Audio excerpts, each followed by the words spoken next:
Okay guys, welcome to master in GS course, जहां पर हम आपको इंटायर जीएस वन लाइनर के पॉइंट ऑफ व्यू से कंप्लीट कराने की कोशिश करेंगे। हम 400 वीडियो का सेट लेकर आएंगे, जिसमें से ये हमारा पहला सेट है और हम हर एक सेट में आपको लगभग 50 क्वेश्चन करवाने की कोशिश करेंगे। तो 400 सेट में लगभग आपके 20,000 वन लाइनर हो जाते हैं। वो भी हम लोग यहाँ पे कॉन्सेप्ट क्लियरिटी के संग आपको समझाते हुए चलेंगे। और हमारा जो पहला वीडियो है ये आपको क्या है, ऐतिहासिक पृष्ठभूमि पे, जो कि पॉलिटी का पहला चैप्टर है। तो आइए इसको स्टार्ट करते हैं। इसमें से देखिए, जो सबसे पहला क्वेश्चन है कि ईस्ट इंडिया कंपनी की स्थापना कब हुई थी। तो ईस्ट इंडिया कंपनी की स्थापना हुई थी 31 दिसंबर 1600 ईस्वी को। ठीक है, ये एग्जाम में तो नहीं पूछेगा, बट ये आपके कॉन्सेप्ट बिल्डिंग के लिए आपको पता होना चाहिए कि ईस्ट इंडिया कंपनी भारत में व्यापार करने आई तो उसकी स्थापना कब हुई, 31 दिसंबर 1600 ईस्वी को। ओके, अगला क्वेश्चन है कि ईस्ट इंडिया कंपनी के समय इंग्लैंड की महारानी कौन थी। तो ये भी बहुत काफी इजी क्वेश्चन है और ये भी एग्जाम में कम ही चांसेस है पूछने का, बट हमें कॉन्सेप्ट बिल्डिंग के लिए कुछ क्वेश्चन डालने पड़ते हैं। तो ये कौन थी, एलिजाबेथ प्रथम। ओके, तो बात आपको समझ में आई। इसकी प्रोबेबिलिटी कम है कि ये एग्जाम में पूछा जाए। और क्वेश्चन नंबर थर्ड ये है कि आपका ईस्ट इंडिया कंपनी के समय भारत में मुगल बादशाह कौन था। ये मोस्ट इंपॉर्टेंट क्वेश्चन, ये एग्जाम में पूछने के चांसेस बहुत ज्यादा रहते हैं। तो कौन था उस समय, अकबर था। ठीक है, ईस्ट इंडिया कंपनी में कितने लोगों की हिस्सेदारी थी, कितने लोगों ने मिलकर ईस्ट इंडिया कंपनी को बनाया था। ठीक है, तो 217 लोगों की हिस्सेदारी थी। आते हैं क्वेश्चन नंबर 5 पे। कंपनी की प्रारंभिक पूंजी कितनी थी, कितना पैसा लगाकर कंपनी को खड़ा किया गया था ईस्ट इंडिया कंपनी को। तो आपको 30,133 पाउंड में ईस्ट इंडिया कंपनी को खड़ा किया गया था। ओके, अब अगला क्वेश्चन आता है, question number 6। East India company की स्थापना कौन से चार्टर के तहत की गई थी। तो ईस्ट इंडिया कंपनी की स्थापना 1600 ईस्वी के चार्टर के द्वारा की गई थी। ठीक है, हमारा अगला क्वेश्चन है, ईस्ट इंडिया कंपनी का उद्देश्य क्या था। तो जो ईस्ट इंडिया कंपनी का उद्देश्य था, आपके पूर्वी देश में, चूंकि जो भारत कहाँ पड़ता है, पूर्वी देशों में, तो पूर्वी देशों के संग व्यापार करना था। ये रहा आपका क्वेश्चन नंबर 7। आते हैं आपको क्वेश्चन नंबर 8 पे। जैसा कि हम लोग जानते हैं कि ब्रिटेन ने प्रशासन चलाने के लिए इंडिया में कोलकाता, मुंबई और आपका मद्रास, ठीक है, कहाँ पे, कोलकाता, मुंबई और मद्रास, तीन जगह क्या बैठाई थी, प्रेसिडेंसी। तो ये प्रेसिडेंसी बैठाई थी, तो ये इनका काम था भाई, इनको जब तक पावर नहीं दिया जाएगा कानून बनाने का, तो ये क्या करेंगे, प्रशासन नहीं चला पाएंगे। तो आपसे यहाँ पूछा भी है कि जो कोलकाता, मुंबई, मद्रास है, उनके राज्यपालों और उनकी परिषद को विधि बनाने की शक्ति सर्वप्रथम कौन से राजलेख के द्वारा प्रदान की गई। तो ये है आपका 1726 का राजलेख। ठीक है, 1726 के राजलेख के द्वारा ये शक्ति प्रदान की गई। ठीक है, अब चलते हैं अगले प्रश्न की तरफ। क्वेश्चन नंबर 9 हमारा है कि किस शताब्दी को इंग्लैंड का स्वर्णकाल कहते हैं। ये 16वीं शताब्दी को कहते हैं, क्योंकि इसी समय ईस्ट इंडिया कंपनी को पूर्वी देशों के संग महारानी एलिजाबेथ के द्वारा क्या मिला, ऑर्डर मिला, परमिशन मिला कि आप जाइए पूर्वी देशों के संग क्या करिए, व्यापार कीजिए। ठीक है, क्वेश्चन नंबर 9 आपका यहाँ पे है कि किस शताब्दी को इंग्लैंड का स्वर्णकाल कहा जाता है। ये रिपीट हो रहा है फिर से। चलते हैं क्वेश्चन नंबर 10 पे। भारत में ईस्ट इंडिया कंपनी ने अपना कार्य कहाँ पे स्टार्ट किया। तो सभी को पता है कहाँ पे, सूरत में। कौन से साल में, आपका 1613 ईस्वी में। ठीक है, 1613 ईस्वी में आपको ये सूरत में कंपनी की नींव रखी गई। कुछ किताबों में आप 1616 भी पाएंगे, तो लेकिन जो आपको कंपनी की नींव रखी गई फर्स्ट टाइम कहाँ पे, सूरत में, जो व्यापार करना स्टार्ट कर दिया, तो 1613 ईस्वी में। चलते हैं अगले क्वेश्चन की तरफ। आंग्ल भारतीय विधि संहिताओं के विकास तथा निर्माण का कार्य कहाँ से प्रारंभ हुआ, 1600 ईस्वी से। क्योंकि ब्रिटिशर कब आए, 1600 ईस्वी से। और इनको चूंकि इंडिया में आए, तो इनको जो महारानी एलिजाबेथ थी, उन्होंने क्या दिया, परमिशन दिया 1600 ईस्वी के राजलेख के द्वारा। तो अपने आप में क्या था, एक कानून था। तो वहीं से अलग अलग विधि संविधानों का विकास होना स्टार्ट हो गया। तो सिंपल सा ये भी प्रश्न है। आगे चलते हैं क्वेश्चन नंबर 12 की तरफ। गवर्नर जनरल का पद कंपनी में किस अधिनियम के द्वारा लाया गया। तो सभी को पता है, ये 1773 के रेगुलेटिंग एक्ट के द्वारा जो गवर्नर जनरल का पद है उसको लाया गया। उसके पहले लोग जो है, किसी भी, मतलब जो गवर्नर है, सिर्फ इसे गवर्नर के नाम से जानते थे, लेकिन गवर्नर का नाम बदल कर गवर्नर जनरल कर दिया गया, आपको रेगुलेटिंग जो एक्ट था 1773 उसके द्वारा। क्वेश्चन नंबर 13 ये आपको बोलता है कि गवर्नर जनरल जो वॉरेन हेस्टिंग, ये बात याद रखनी है कि जो हमारे सबसे पहले गवर्नर जनरल थे कलकत्ता के, वो कौन थे, वॉरेन हेस्टिंग थे। इनके 4 सदस्यीय परिषद में कौन कौन से सदस्य थे। तो हमें पता है रेगुलेटिंग एक्ट क्या है। कंपनी पे रेगुलेशन लाने के लिए लाया गया, तो इसके द्वारा क्या किया गया, गवर्नर के पद को गवर्नर जनरल में कन्वर्ट कर दिया गया। पहली बात, गवर्नर के पद को गवर्नर जनरल में कन्वर्ट कर दिया गया। ये कौन थे, ये आपके वॉरेन हेस्टिंग थे, जो पहले गवर्नर थे, गवर्नर जनरल थे। ये कैसे काम करते थे, 4 सदस्यों की टीम के द्वारा काम करते थे, और इन चारों का जो कार्यकाल था ये 5 साल था। ठीक है, 5 इयर्स था। ये बात आपको याद रखनी है, कहीं पे नोट कर लेंगे। इनके नाम क्रमशः आपके फिलिप फ्रांसिस, कलुवेरिंग, मॉनसन और बर्नैल था। ठीक है, क्वेश्चन नंबर 14 पे चलते हैं। रेगुलेटिंग एक्ट 1773 द्वारा सुप्रीम कोर्ट की स्थापना कहाँ हुई? तो आपको ये बात याद रखना कि ये एक्ट तो आया 1773 में, लेकिन जो आपका कोर्ट बना है ये आपका बना है 1774 में। ठीक है, ये कई एग्जामों में पूछा गया है कि जो रेगुलेटिंग एक्ट 1773 में आया, लेकिन सुप्रीम कोर्ट की स्थापना कलकत्ता में जो हुई वो कब हुई, 1774 में हुई। ठीक है, चलते हैं अगले प्रश्न की तरफ। रेगुलेटिंग एक्ट के द्वारा स्थापित सुप्रीम कोर्ट में कितने जज थे? तो आपको 3 जज थे, ये दिमाग में फिट रखना है। इसके मुख्य न्यायाधीश कौन थे? Elijah Impey. ठीक है, ये बहुत से एग्जाम में पूछा गया ये भी प्रश्न। क्वेश्चन नंबर 16 की तरफ बढ़ते हैं। अंग्रेजों के किस कानून द्वारा निजी व्यापार को बंद कर दिया गया? तो अंग्रेजों के कौन से कानून के द्वारा निजी व्यापार को बंद कर दिया गया? तो ये भी आपका कौन सा है? Regulating act 1773। ठीक है, आते हैं क्वेश्चन नंबर 17 पे। ईस्ट इंडिया कंपनी के प्रबंधन का दायित्व तो किस पे था? तो ईस्ट इंडिया कंपनी के प्रबंधन का दायित्व आपका किस पे था? गवर्नर जनरल ताकि और उसकी 24 सदस्यीय परिषद है उसके ऊपर। Question number 18, act of settlement 1781 किस लिए पारित किया गया?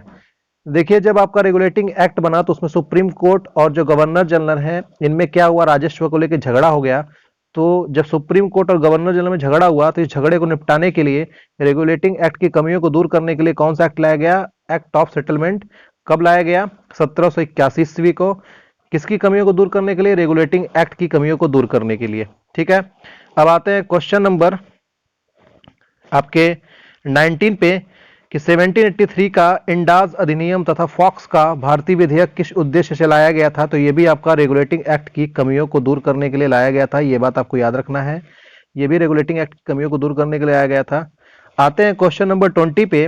किस भारतीय विषय पर अंग्रेज सरकार के पतन का प्रथम तथा अंतिम उदाहरण कौन सा है? तो ये भी आपका फॉक्स का भारतीय अधिनियम है। ठीक है, फिर से आप याद रखेंगे फॉक्स का भारतीय अधिनियम। चलते हैं क्वेश्चन नंबर 21 पे। सुप्रीम कोर्ट की अधिकारिता से गवर्नर जनरल और परिषद को किस एक्ट के द्वारा छूट प्रदान की गई? तो मैंने पहले ही बता दिया कि रेगुलेटिंग एक्ट के द्वारा जब रेगुलेटिंग एक्ट पास हुआ था तो सुप्रीम कोर्ट और गवर्नर जनरल में बनता नहीं था। ठीक है, इन दोनों में राजस्व को लेकर मारपीट हो जाया करता था। तो इनके झगड़े को निपटाने के लिए कौन सा लाया गया? एक्ट ऑफ सेटलमेंट, जिसके द्वारा सुप्रीम कोर्ट के पावर को कम कर दिया गया और गवर्नर जनरल के पावर को बढ़ा दिया गया राजस्व के संदर्भ में। ठीक है, चलते हैं अगले क्वेश्चन की तरफ। क्वेश्चन नंबर 22 आपको यह पूछता है कि कंपनी के व्यापारिक और राजनीतिक कार्यों को कौन से अधिनियम के द्वारा पृथक कर दिया गया? This is the most important question, बहुत से एग्जाम में पूछा गया है, स्पेशली ये आईएएस के 2014 में पूछा गया है, तो आप इस बात को याद करेंगे। ठीक है, तो यहाँ पे फिर से मैं रिपीट करता हूँ। क्वेश्चन नंबर 22, कंपनी के व्यापारिक एवं राजनीतिक कार्यों को कौन से अधिनियम के द्वारा एक दूसरे से पृथक कर दिया गया? तो ये कौन सा था? Pitt's India act. तो अभी तक हम लोग रेगुलेटिंग एक्ट को देख चुके हैं। दूसरा एक्ट आपका कौन सा है? Act of settlement 1781। और आपका रेगुलेटिंग एक्ट कौन से साल का है? 1773। ये बात याद रखेंगे। अगला जो एक्ट आता है ये आता है Pitt's India act, one liner में। अब चलते हैं अगली तरफ, अगले क्वेश्चन की तरफ। क्वेश्चन नंबर 23 ये आपको पूछता है कि कौन से अधिनियम के द्वारा कंपनी के कर्मचारियों को उपहार लेने पर प्रतिबंध लगा दिया गया? तो ये भी आपका कौन सा है? Pitt's India act. Pitt's India act 1784। लेकिन आप इस बात में कंफ्यूजन नहीं होना चाहिए कि 1773 के एक्ट के द्वारा कर्मचारी निजी व्यापार नहीं कर सकते थे, जबकि पिट्स इंडिया एक्ट क्या है? उपहार पे प्रतिबंध लगा रहा है। ठीक है, और 1773 वाला निजी व्यापार पे। तो ये दोनों में अंतर याद आपको रखना है। चलते हैं क्वेश्चन नंबर 24 पे। किस गवर्नर जनरल को सर्वप्रथम गवर्नर जनरल तथा मुख्य सेनापति दोनों की शक्तियां दे दी गई? मतलब उसको प्रशासनिक शक्तियां भी और सैन्य शक्तियां भी दी गई। वो कौन सा गवर्नर जनरल था जिसे गवर्नर जनरल की शक्ति भी दी गई और सेना का सेनापति भी बनाया गया? तो कौन था? Lord Cornwallis. ठीक है, लॉर्ड कॉर्नवालिस थे। चलते हैं क्वेश्चन नंबर 25 पे। सुप्रीम कोर्ट के राजस्व अधिकारिता को कौन से अधिनियम द्वारा समाप्त कर दिया गया? तो मैंने पहले ही बताया कि आपको रेगुलेटिंग एक्ट के द्वारा सुप्रीम कोर्ट और आपका गवर्नर जनरल में झगड़ा होता था, तो इस झगड़े को निपटाने के लिए, रेगुलेटिंग एक्ट की कमी को निपटाने के लिए 1781 का कौन सा आया? Act of settlement. तो वही बात आपको फिर से क्वेश्चन नंबर 25 में जानने को मिलती है। आते हैं क्वेश्चन नंबर 26 पे। किस चार्टर ने कंपनी के व्यापार की अवधि को 20 ईयर्स के लिए बढ़ा दिया? 20 सालों के लिए बढ़ा दिया। तो कौन सा चार्टर था? आपको 1793। ठीक है, ये बात आपको याद रखनी है। आपको क्वेश्चन नंबर 27 ये पूछ रहा है कि किस एक्ट द्वारा गवर्नर जनरल की 4 सदस्यों की संख्या घटाकर 3 कर दी गई? तो जैसा कि जानते हैं कि रेगुलेटिंग एक्ट क्या था? 4 नंबर लेकर आया था। ठीक है, लेकिन पिट्स इंडिया एक्ट ने इस 4 नंबर की सदस्यीय काउंसिल को 3 में कन्वर्ट कर दिया, एक को घटा दिया गया। तो किसके द्वारा घटाया गया? पिट्स इंडिया एक्ट के द्वारा। चलते हैं क्वेश्चन नंबर 28 पे। नियंत्रण मंडल के सदस्यों को भारतीय राजस्व से वेतन देने का प्रावधान कौन से अधिनियम द्वारा सर्वप्रथम लाया गया? ठीक है, तो जो नियंत्रण मंडल थे उनके कर्मचारियों को वेतन देने के लिए, वो भी भारतीय राजस्व से, कौन सा अधिनियम आपको बोलता है? 1793 का राजलेख का अधिनियम, चार्टर एक्ट इसे भी बोलते हैं। ठीक है, चार्टर एक्ट आपके 4 आए थे। ठीक है, चार्टर एक्ट आपके 4 आए थे कॉन्टिन्यूसली आपके 20-20 साल पे। 1793 में आया था। ठीक है, 1813 में आया था, 1833 में आया था, और लास्ट वाला आपको 1853 में आया था। तो ये कहीं पे लिख लीजिएगा। 4 चार्टर एक्ट आए थे, 1793, 1813, 1833 और 1853। ठीक है, चलते हैं अगले क्वेश्चन पे। Question number 29। किस अधिनियम द्वारा गवर्नर जनरल को विशेष परिस्थिति में अपने परिषद के निर्णय को निरस्त करने के लिए निर्णय को लागू करने का अधिकार दिया गया? तो ये आपका 1786 का अधिनियम है। ठीक है, क्वेश्चन नंबर 30 की तरफ बढ़ते हैं। ईसाई मिशनरी को भारत में धर्म प्रचार की अनुज्ञा किस राजलेख के द्वारा दिया गया? तो ये भी काफी एग्जाम में पूछा गया है, 1813 के राजलेख के द्वारा। चलते हैं क्वेश्चन नंबर 31 पे। क्वेश्चन नंबर 31 आपका पूछता है कि 1813 के राजलेख द्वारा किस देश के साथ कंपनी के व्यापारिक एकाधिकार को समाप्त कर दिया गया? तो ये कौन सा एक्ट है? 1813 के द्वारा जो ईस्ट इंडिया कंपनी है, इसके एकाधिकार को खत्म कर दिया गया। सिर्फ आपको किस पे? चाय और चाइना को छोड़ के। ठीक है, तो वही चीज है आपका 31 फिर से पूछ रहा है आपको कि 1813 के राजलेख द्वारा किस देश के साथ कंपनी के व्यापारिक एकाधिकार को समाप्त नहीं किया गया? तो चाइना के संग समाप्त नहीं किया गया, बाकी आपको और देशों के संग समाप्त कर दिया गया। क्वेश्चन नंबर 32 आपका पूछता है कि 1813 के राजलेख के बाद भी किस वस्तु के व्यापार पे कंपनी का एकाधिकार बना रहा? तो आपको ये कौन सा है? चाय। ठीक है, क्वेश्चन नंबर 33 आपको ये पूछता है कि 1813 के राजलेख द्वारा भारतीयों की शिक्षा पर व्यय करने के लिए कितने राशि का प्रावधान किया गया? तो 1813 वाला जो एक्ट ये बोलता है कि भारतीयों पे उनको पढ़ाने लिखाने के लिए कितने पैसे खर्च किए जाएंगे? 1 लाख रुपए, लेकिन प्रैक्टिकल में ये कभी खर्च नहीं किए गए। आते हैं क्वेश्चन नंबर 34 पे। भारत में आकर बसने तथा व्यापार करने के लिए किस राजलेख द्वारा अंग्रेजों का लाइसेंस लेना अनिवार्य कर दिया गया? तो ये भी 1813। इसके बाद क्या है? पहले ईस्ट इंडिया कंपनी के लोग ही आते थे, लेकिन 1813 के बाद और भी कंपनियां आ सकती हैं, बस उनको क्या करना पड़ेगा? लाइसेंस लेना पड़ेगा। तो क्वेश्चन नंबर 34 यही बात बोलता है। आपका आता है क्वेश्चन नंबर 35। कौन सा अधिनियम कंपनी द्वारा अधिग्रहित भारतीय राज्य क्षेत्र पे ब्रिटिश ताज के दावे के स्वामित्व का पहला वैधानिक दस्तावेज है? तो यहाँ पे सिंपल सी बात ये बोला गया है कि ये कौन सा अधिनियम है जहां पर अगर ये लिख दिया जाएगा कि भैया ये जमीन किसकी है? ब्रिटिश ताज की है, तो वो जमीन मान ली जाएगी कि वो किसकी है? ब्रिटिश हुकूमत की है। तो ये फर्स्ट टाइम किसने बोला? पिट्स इंडिया एक्ट ने। इसका मतलब कि जहां जहां ब्रिटिशर की क्या होगी? जमीन होगी, वो किसकी होगी? अंग्रेजों की होगी। तो ये कौन सा बात बोलता है? Pitt's India act. इसी को टेक्निकल टर्म में हम क्या बोलते हैं? ब्रिटिश ताज। ठीक है, ब्रिटिश ताज। चलते हैं क्वेश्चन नंबर 36 पे। किस राजलेख ने कार्यपालिका तथा विधायी शक्तियों को पृथक करने के लिए एक निश्चित कदम उठाया? तो ये कौन सा फर्स्ट टाइम उठाया था? 1853 के द्वारा। 1853 के द्वारा आपको क्या किया गया? कार्यपालिका की शक्ति, ठीक है, कार्यपालिका की शक्ति और विधायी शक्ति को अलग कर दिया गया। ठीक है, ये चीज है। क्वेश्चन नंबर 37 पे चलते हैं। सर्वप्रथम संपूर्ण भारत के लिए एक विधानमंडल की स्थापना कौन से अधिनियम के द्वारा की गई? तो ये भी कौन से अधिनियम के द्वारा? 1853 के राजलेख के द्वारा। ठीक है, हिंदी में राजलेख बोलते हैं, इंग्लिश में चार्टर। चलते हैं आगे। क्वेश्चन नंबर 38, किस अधिनियम द्वारा विधि निर्माण को सरकार का एक विशिष्ट कार्य माना गया?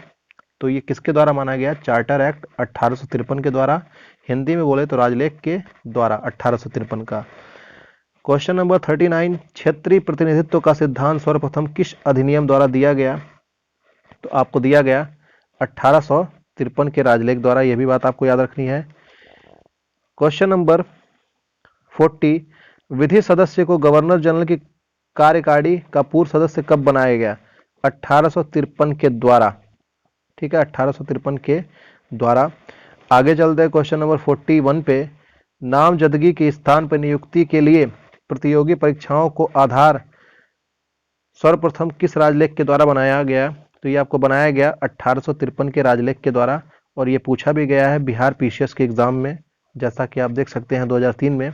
तो यहाँ पे हुआ क्या कि फर्स्ट टाइम यहाँ पे क्वेश्चन ये पूछ रहा है कि नामजदगी के स्थान पर नियुक्ति के लिए प्रतियोगी परीक्षाओं, मतलब पहले सिफारिश चलती थी कि भैया इनका नाम डाल दिया जाए, फलाने जगह के राजा हैं, महाराजा हैं, तो उनकी नियुक्ति जो ब्रिटिश हुकूमत के ऑफिस में हो जाया करती थी। बट उसके बाद नियुक्ति के लिए क्या है, आपको क्या करवाना पड़ेगा? कंपटीशन करवाना पड़ेगा। कंपटीशन कौन सा? आपको इंडियन सिविल सर्विसेज की कंपटीशन, जैसे आईएएस की होती है, उस समय अंग्रेजों की ये प्रतियोगिता होती रहती थी। ठीक है, अब चलते हैं क्वेश्चन नंबर 42 पे। निदेशक मंडल के सदस्यों की संख्या 24 से घटाकर 18 किस राजलेख के द्वारा कर दी गई? तो जो इनके निदेशक मंडल थे उनकी संख्या 24 से घटाकर 18 कर दी गई। कौन से राजलेख के द्वारा? 1853 के राजलेख के द्वारा। ये भी काफी इंपॉर्टेंट क्वेश्चन है। क्वेश्चन नंबर 43 पे चलते हैं। 1853 के राजलेख द्वारा भारत के लिए अलग से कितने सदस्यों की विधानसभा का गठन किया गया? तो 1853 के राजलेख द्वारा जो है विधान परिषद के सदस्यों के गठन किया गया। कितने सदस्यों को लेकर? 12 लोगों को। ठीक है, 12 लोगों को विधान परिषद लेकर बनाया गया। अब आते हैं क्वेश्चन नंबर 44 पे। कंपनी के व्यापारिक एकाधिकार को कौन से अधिनियम द्वारा पूर्णतः समाप्त कर दिया गया? तो इसके पहले, इस एक्ट के पहले कंपनी व्यापार कर सकती थी, लेकिन व्यापार के जो उनके पावर थे उनको कंप्लीटली क्या कर दिया गया? खत्म कर दिया गया।